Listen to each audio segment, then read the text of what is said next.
Welcome to First Congregational United Church of Christ, Boulder. This is the audio version of the weekly devotional. We hope you will tune in every week to listen to the latest offering written by a member of our congregation. Also, feel free to check out our YouTube channel to watch First Cong's Sunday church services. Thank you. Thoughts on the Struggle, written by Caitlin Smith. Author's note. Since October 7th, 2023, I have found it incredibly difficult to turn my attention away from the crisis unfolding in Israel and Palestine. In part, the events are uniquely personal. I have close friends who are Jewish, Palestinian, and Israeli-Palestinian. But mostly, I've visited the region 3 times. Each trip sparked a significant transformation in my understanding of what it means to be human, and in the role of religion, places, stories, emotions, and identity in shaping human history and human behavior.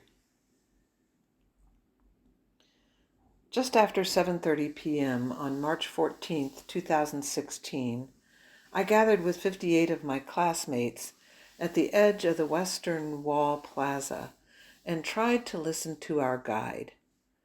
I found him to be a boring distraction to my quiet internal theorizing about how religion shapes human identities and distorts human behavior.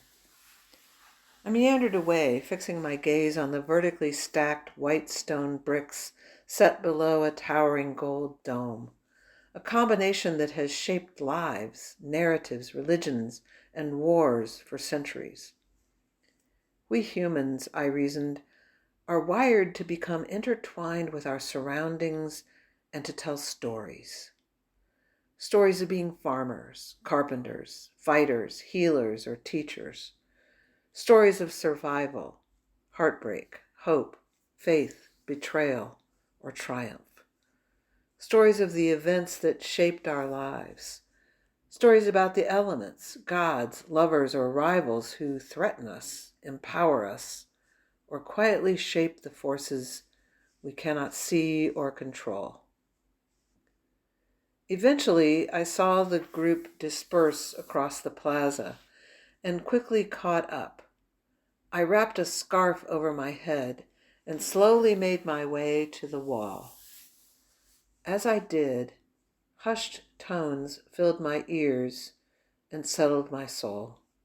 I could feel a magnetic-like energy prickling in the air.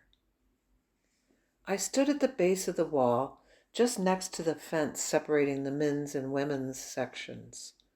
I stared up at the 62 vertical feet of ancient blocks that seemingly reached to the heavens. I delighted in the piles of dirt and hints of green foliage nestled in the wall's cracks and crevices.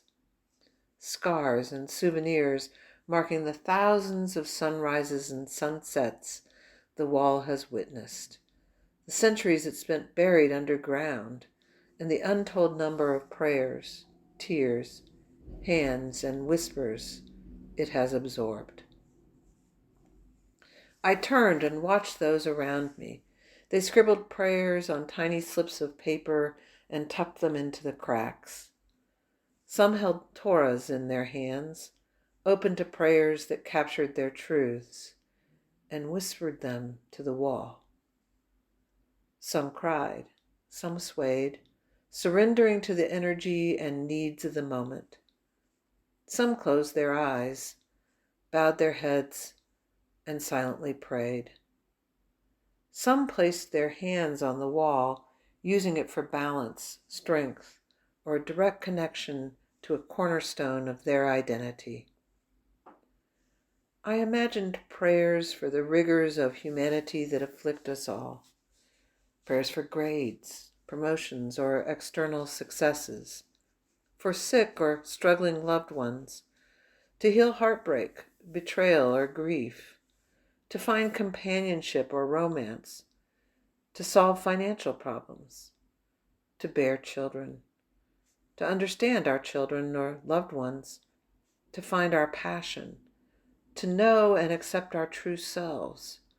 or to know that our scars, insecurities, hopes, dreams, heartbreaks and setbacks, love stories and adventures will be heard with compassion, joy, understanding, and acceptance.